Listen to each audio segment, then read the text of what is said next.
Sergey, and I'm a senior lecturer at Far Eastern University. I also head the remote sensing program, and today we're going to talk about the revolution of cyber intelligence in security.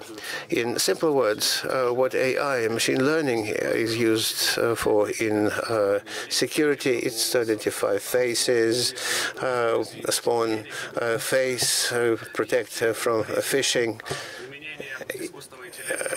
AI application in cybersecurity makes two things important. First, using it to protect against some cyber attacks, and second, to use it to identify cyber criminals. So the problems of this technology in cybersecurity is in that it's very difficult to work against technologies used in cyber security by cyber criminals, because the same technologies are used both by defenders and attackers, but attackers have a lot more freedom in using such technologies. They can devise new ways, and we as defenders, as cyber security people, are limited by regulations and also by technologies available to us.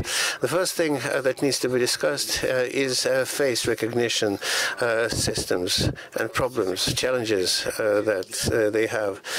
Basically, face recognition systems are required to in certain protection layers. It could be used. They could be used in biometric security system, search for criminals, access control. The problems are that not only legal users can use these technologies. Cyber criminals can also hack the system and use the system, for instance, to look for some targets at conferences. They can use it to look for targets in the internet. We all know a lot of sites as Find Face and their clones that allow finding any person in social media and subject them to cyberbullying or to attack them. So basically, you can run some variant of DOSINT and run it against the faces you can see wherever you want. Also, it can be used as reconnaissance, trying to identify the ways to control such efforts. There are ways to prevent face recognitions. These are the examples. You see that a lot of artists have come up with all sorts of masks that allow confusing the face recognition problems, or making the machine to think that this face is not a human face at all sometimes. So perhaps it's just like a wall or a post or a projection of somebody else's face on your own face. So some people who do incitement or different fraud efforts, for instance, withdrawing money from ATMs, can project somebody else's face on their own face, withdraw the money, introducing themselves as a different person if biometric protection is used. And the problem here is that we can't say that it's exactly the person. The person can put on a rubber mask, or they can change their face. They can draw some specific features on their faces. Now we're all wearing masks, and face recognition systems are much less effective for people who are allowed to enter some facilities. But it's not such a big problem because you can work against it if we're a defender. So you can identify persons who are trying to protect their face. The other problem is about deepfake technologies. Deepfake technologies work based on GANs, and cyber criminals often use these solutions because they are easy to use. And perhaps you've seen videos both in YouTube and in Instagram where different stars are advertising different goods, starting from toothbrushes all the way to some fraudulent websites. So now, using new deepfake tools, it's easy to counterfeit one's face. And there are technologies that allow changing your face in real time, the so-called masks.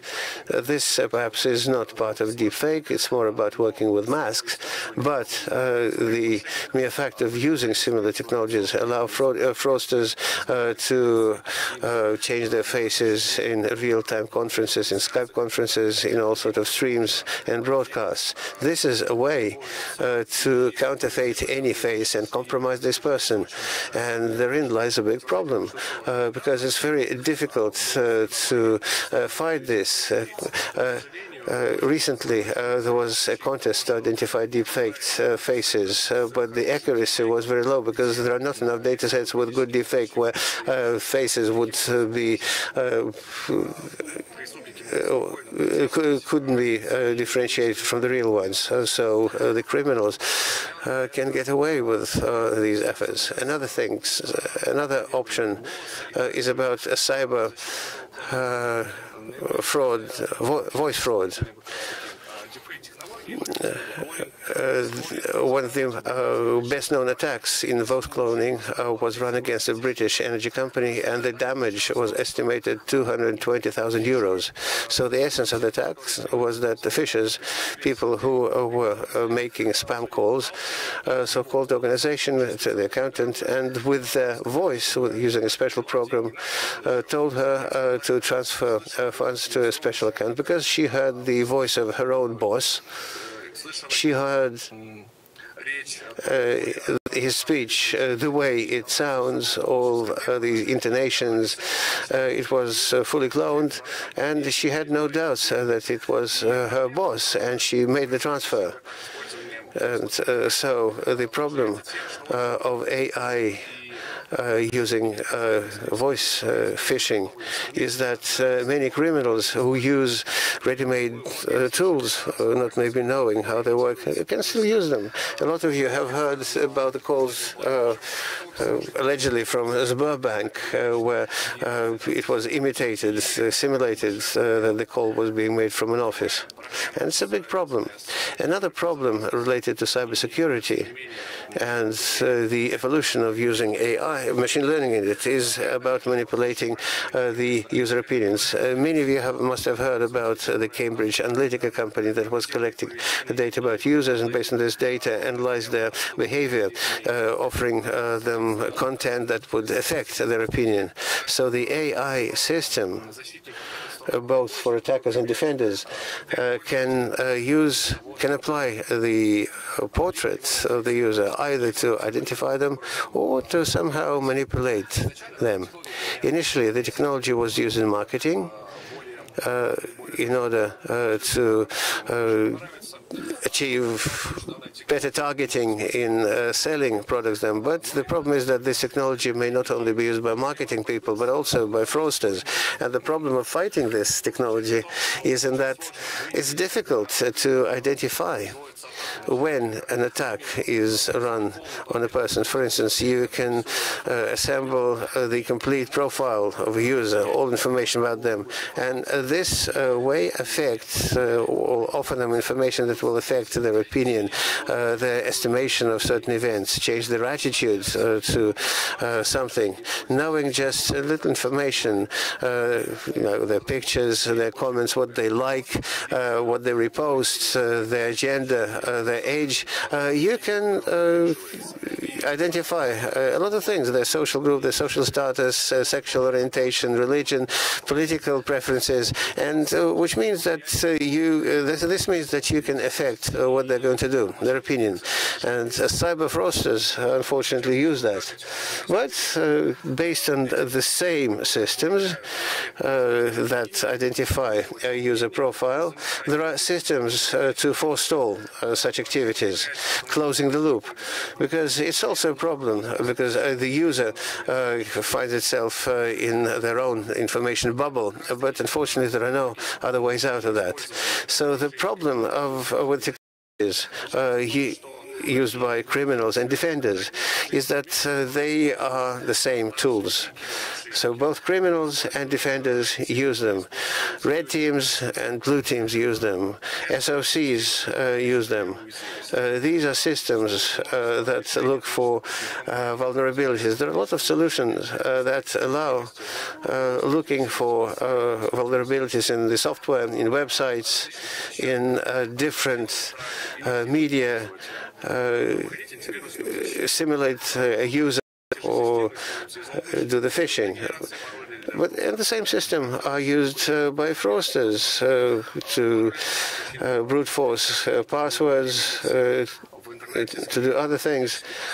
We've seen automatically generated personal ID that passed verification if the website did not have verification with state-run verification systems where you can validate the number of the ID and who issued that. So it's all being done automatically. A personal ID generation happens within less than a second, and you can understand that within reasonable time can generate a lot of IDs. There may be a problem with face generation, but again, it's also been solved. There are websites such as Face that exists that generates a face that is impossible to differentiate from a real one, and they're also generated with neural networks. One of the best-known examples of using machine learning in malware and human search technologies is Deep Locker.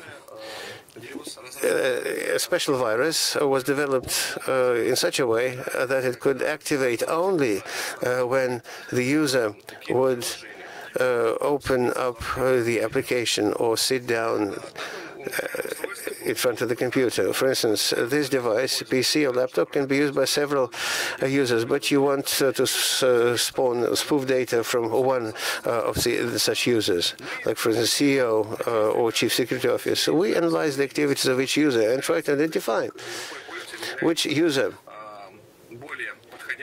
fits better as an attack. The virus analyzes all information about the user, geolocation, behavior, software that they use, and they can also analyze their face. Reading their face, identify it, matching it across their database, and if it fits, then to activate. Or there may be a problem with password generation. Now, as you know, in order to generate a password for brute force systems, such as remote systems, for instance, remote access, because we've been in lockdown for most of the years, and quite often most companies move their employees to work from home. So in order to make sure they can do their work, they need to be offered remote access to the enterprise system. And of course, attackers use that. In the past, they were using passwords randomly or through different permutations based on different symbols, but now, based on the user activities or the known passwords, you can generate passwords that are likely to match the real passwords. That's a big problem. Also, similar passwords are generated in security systems because they're easily discoverable and can be faked. So if we so the system can generate a very good password that will be very difficult to brute force. Well, maybe you could do that, but that would take a lot of time.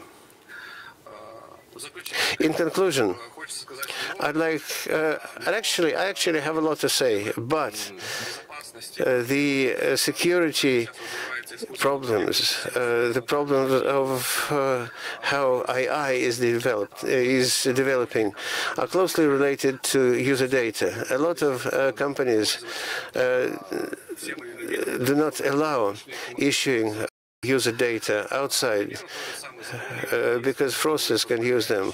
For instance, take the European law that protects personal data, or Federal Law 152 in Russia that protects personal data, or even social media that also introduce rules not allowing exporting personal data, so that criminals couldn't use them.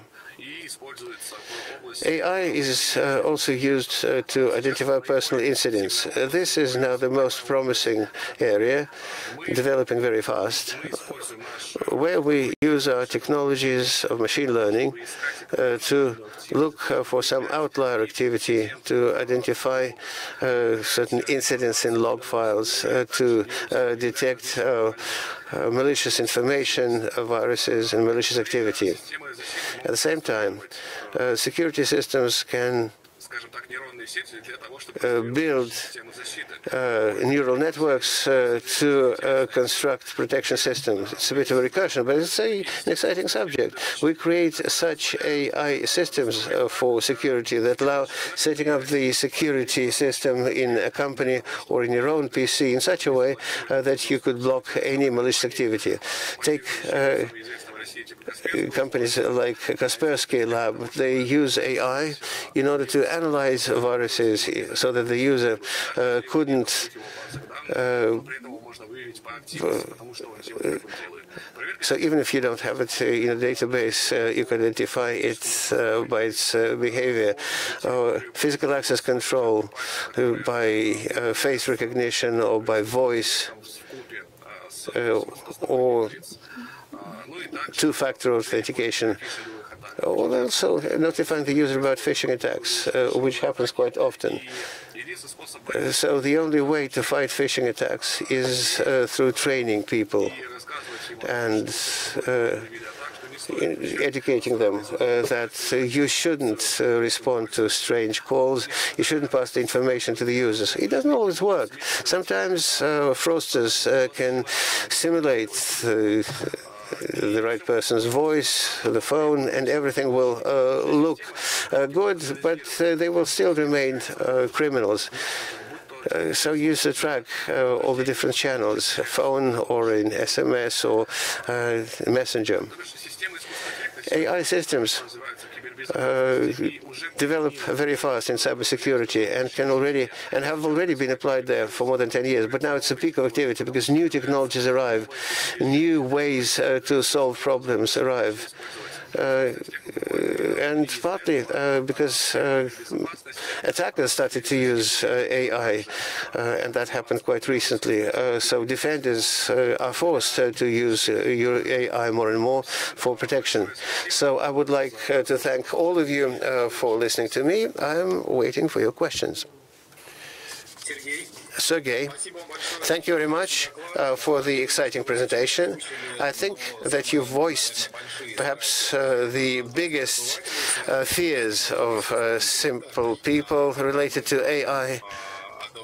Whenever we're saying that AI is making big strides into our lives, we have to think that it may also be used for evil, not only for good. You started in your presentation that these technologies are being used by both cyber criminals and, let's put it, cyber defenders. Can you say who's winning the race, who's at the cutting edge? Well, look, it wasn't by chance that I called my presentation evolution, because revolution is kind of a random thing, so you can't be sure who is closer to be a winner, either a criminal or a defender. That depends on the area. As to identifying possible incidents and protection, of course, the defenders are. But in terms of deep fakes and things like that, that's where attackers are. But it's a perennial fight that will continue for a long time. Will we be able say that this machine learning approach will allow us having the technology, not the people, but the actual technology, figuring out itself which technology is best and which technology is strongest.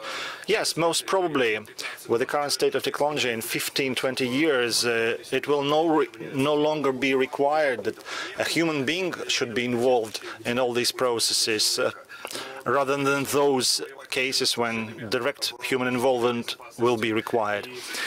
I think we will have to put up with that anyway, which stands as an advantage, because if an accident happens with the role of the machine, a human being is not to blame, and they will not be exposed to any financial damage or guilt whatsoever. Thank you, you have comforted me.